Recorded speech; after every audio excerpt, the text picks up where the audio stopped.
Hai, Assalamualaikum warahmatullahi wabarakatuh. Apa kabar teman-teman semua? Semoga masih tetap dalam keadaan yang sehat.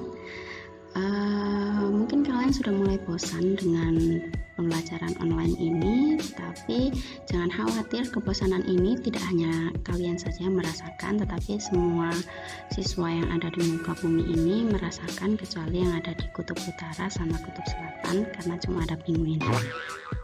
Oke, untuk hari ini sebenarnya materinya sudah saya jelaskan di minggu lalu, hanya karena ada kendala teknis waktu live meeting. Jadi materi yang sebenarnya sudah saya sampaikan ini ternyata tidak tersampaikan oleh kalian. Jadi saya mohon maaf dan saya ulang di video kali ini. Dan saya memilih YouTube untuk media pembelajarannya karena menurut saya ini lebih efektif. Kalian nggak harus download dan memori kalian juga nggak penuh, serta video ini bisa kalian tonton kapanpun.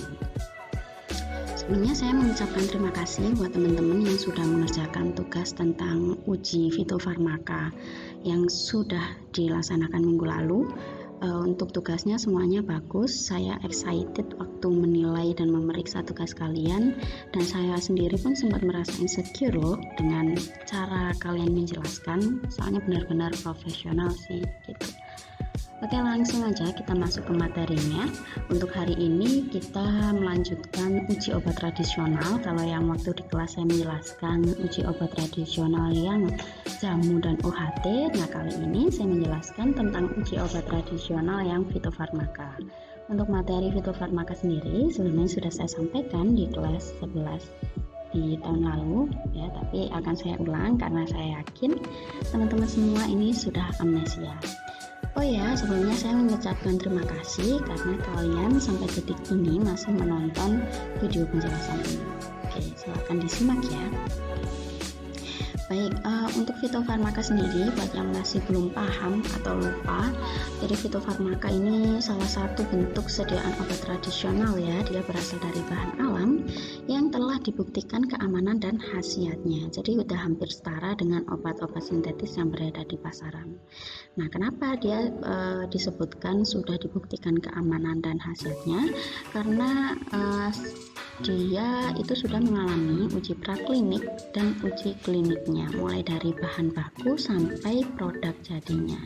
Jadi sebelum dia menjadi suatu produk, itu kan diolah dulu menggunakan bahan baku. Nah, bahan baku yang akan digunakan itu sudah terstandarisasi ya, dan sudah diuji. Kemudian sebelum dia dipasarkan juga dia sudah mengalami uji praklinik dan uji klinik, dimana uji praklinik ini biasanya dilakukan di hewan ya, dan uji klinik sendiri dilakukan di manusia. Itu sebabnya jumlah fitofarmaka sampai saat ini itu masih sangat sedikit karena tidak mudah untuk mencari responden yang bersedia untuk dijadikan kelinci percobaan gitu. Manusia percobaan ini ya.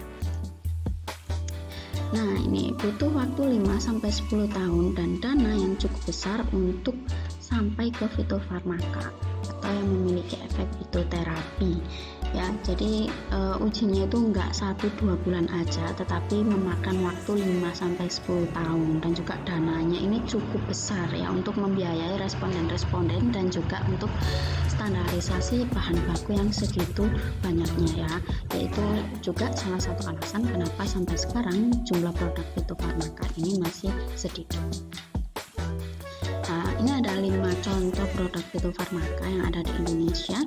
Mungkin beberapa kalian udah kenal. Yang pertama ada Nodiar ya.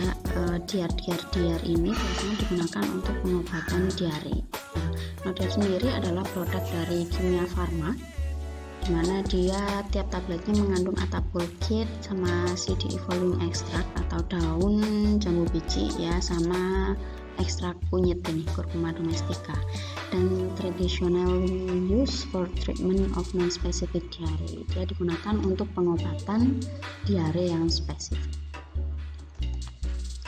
Nah, yang selanjutnya ini adalah Exgra. Dia punyanya Papros ya, produknya Papros. Di sini tiap kapsulnya terdiri dari Ganoderma lucidum 150 mg, kemudian Eurythromeradix pasak bumi, kemudian ginseng 30 mg, ekstrak detofraktif fructus cabai Jawa ya 2,5 mg sama royal jelly 5 mg. Kalau kita lihat dari komposisinya ya pasak bumi, ginseng, royal jelly, retofraktif, ini sebenarnya udah menunjukkan dia berapa ya kan.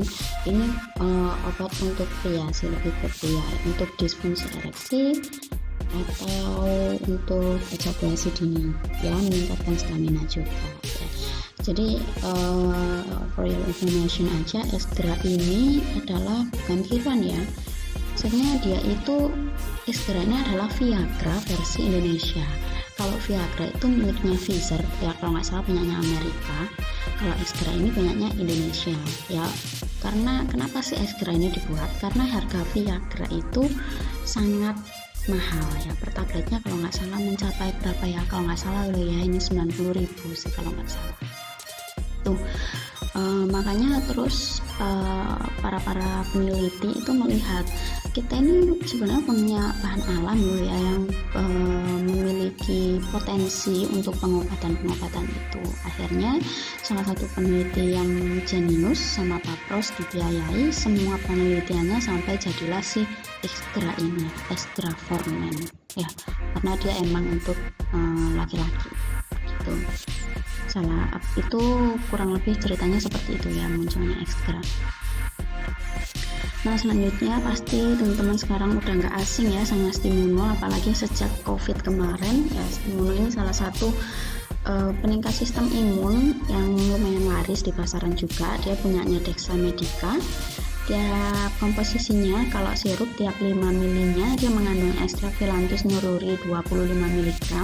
Kalau kapsul, per kapsulnya itu mengandung Phyllanthus niruri 50 mg, dimana kita semua tahu bahwa Phyllanthus niruri ini adalah meniran ya, dan meniran sendiri itu sebenarnya tiap hari itu kita ketemu ya. Kalau di sekolah ini juga sebenarnya banyak banget meniran, di belakangnya perpus itu ada, kemudian di lapangan yang belakang itu ada, kemudian bahkan di lantai 3 ya, yang lantainya pecah-pecah, bahkan di situ tuh ada Phyllanthus niruri ya.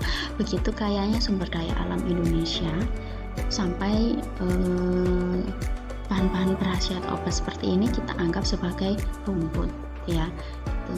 Dan indikasi dari Stimuno sendiri, dia membantu memperbaiki dan meningkatkan daya tahan tubuh. Selanjutnya adalah Reumanir, dia miliknya atau keluarannya punyanya Menir.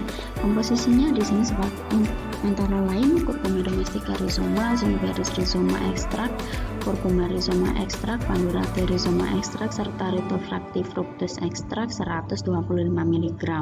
Dilihat dari nama produknya, dia Reumanir ya, berarti dia diindikasikan untuk rematik atau membantu mengurangi nyeri-nyeri di persendian. Di sini logo fitofarmakanya masih ini ya, masih belum diupdate ya, jadi tulisannya masih fitofarmaka. Nah yang terakhir ini adalah Tensikat, dia punyanya Papros juga, sama seperti Esdra tadi. Dia komposisinya mengandung API herba sama ekstrak ortosifon folium atau daun kumis kucing 28 mg ya. Kalau dilihat dari nama produknya Tensikat, berarti dia diindikasikan untuk menurunkan tekanan darah sistolik dan diastolik ya, artinya dia untuk kurang lebih sebagai anti hipertensi. Nah selanjutnya kita masuk di uji fitofarmakanya ya. Untuk suatu produk itu ya, suatu produk obat tradisional untuk dapat disebut sebagai fitofarmaka, dia harus melalui berbagai uji ya. Yang sudah kita pelajari kemarin adalah uji prekliniknya ya. Yang akan kita pelajari ini adalah uji kliniknya ya. Jadi untuk dapat disebut sebagai fitofarmaka, dia harus melalui uji klinik yang diawali dari uji preklinik dulu, dimana uji preklinik kemarin diujikan ke hewan ya, biasanya mencit yang dipakaikan. Kemudian setelah uji preklinik dilakukanlah suatu uji yang namanya uji klinik. Untuk uji klinik dari fitofarmaka sendiri, dia itu ada 4 fase ya, ada fase 1, 2, 3, dan 4, dimana tiap fase itu ada syaratnya masing-masing ya. Jadi setelah uji preklinik dilakukan, selanjutnya adalah uji kliniknya yang diawali dengan uji klinik fase 1, dimana di sini respondennya yang digunakan adalah 20-50 orang. Di uji klinik fase 1 ini calon obat diuji pada sukarelawan sehat ya. Jadi di fase 1 ini diujikan ke orang yang sehat, sukarelawan atau responden yang sehat, untuk mengetahui apakah sifat yang diamati pada hewan percobaan juga terlihat di manusia. Kan di uji preklinik tadi yang diujikan adalah hewan cobanya ya. Di hewan coba tidak bermasalah, tapi belum tentu di manusia juga tidak bermasalah. Maka dilakukan uji klinik fase 1 ya, diujikan ke sukarelawan sehat untuk melihat obatnya ini ada masalah enggak ya, terutama di efek toksisitasnya. Di profil farmakokinetika pada manusianya itu bagaimana gitu ya. Setelah uji klinik fase 1 selesai, kemudian dilanjutkan di uji klinik fase 2. Nah, di uji klinik fase 2 ini obat ini diujikan pada pasiennya ya. Kalau di fase 1 tadi ini diujikan kepada sukarelawan sehat ya, responden yang sehat. Kalau di fase 2 ini sudah pasiennya. Misal ini produknya Tensigat tadi ya, Tensigat kan untuk menurunkan tekanan darah. Berarti di uji klinik fase 2 ini responden yang digunakan adalah orang-orang yang mengalami hipertensi, yang menderita hipertensi gitu ya. Kalau di fase 1 tadi orang yang sehat, fase 2 adalah pasiennya ya. Calon obat diuji pada pasien tertentu dan diamati efikasinya pada penyakit yang diobati ya. Profil yang diharapkan dari obat adalah mempunyai efek yang potensial dengan efek samping yang serendah mungkin ya, dan diharapkan tidak toksik. Pada fase ini mulai dilakukan pengembangan dan uji stabilitas bentuk sediaan obat. Pokoknya di uji fase 2 ini kita digunakan untuk mengetahui efikasi dan tingkat toksisitasnya ya. Jadi dipastikan obat tersebut tidak toksik apabila sudah diberikan kepada manusia. Selanjutnya adalah uji klinik fase 3. Ini dilakukan pada 300 sampai 3.000 orang. Intinya dia jumlah respondennya itu lebih banyak daripada fase 2 ya. Dan di uji klinik fase 3 ini yang diuji juga kelompok besar pasien ya. Jadi fase 1 sukarelawan sehat, fase 2 ini pasien dengan jumlah tertentu, fase 3 ini juga pasien tapi jumlahnya lebih banyak daripada fase 2. Dalam fase ini obat baru ini dibandingkan efek dan keamanannya terhadap obat pembanding yang sudah diketahui ya. Misal kita tadi kan menggunakan Tensigat ya. Kalau di uji klinik fase 2 kita cuma mengetahui efikasi dan toksisitinya.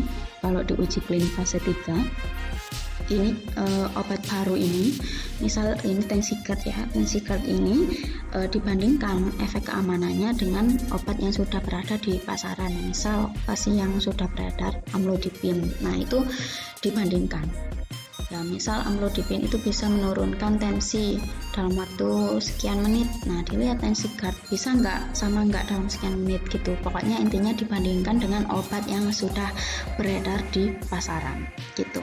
Dan yang terakhir adalah kalau uji klinik fase 3 sudah selesai ya, kalau sudah melalui 3 uji klinik ini, maka obat tersebut sudah siap dipasarkan. Tetapi uji kliniknya masih belum selesai, ada yang namanya uji klinik fase 4 atau disebut post marketing drug surveillance. Jadi ini adalah uji setelah obat tersebut dipasarkan ya. Post marketing ini adalah setelah pemasaran, itu obat, surveillance ini adalah survei. Jadi survei setelah obat tersebut dipasarkan. Kenapa? Padahal sudah dipasarkan masih diuji. Karena untuk mengetahui selama di pasaran itu dia masih stabil enggak, dia menyebabkan efek samping yang berbahaya dalam jangka panjang enggak. Biasanya uji klinik fase 4 ini dilakukan setelah 4 atau sampai 5 tahun setelah obat tersebut diedarkan gitu. Pengamatan ini dilakukan pada pasien dengan berbagai kondisi, usia, dan ras, dan studi ini dilakukan dalam jangka waktu lama untuk melihat nilai terapeutik atau nilai pengobatan ya, dan pengalaman jangka panjang dalam menggunakan obat. Fase ini meliputi pemantauan toksisitas obat yang beredar. Nah,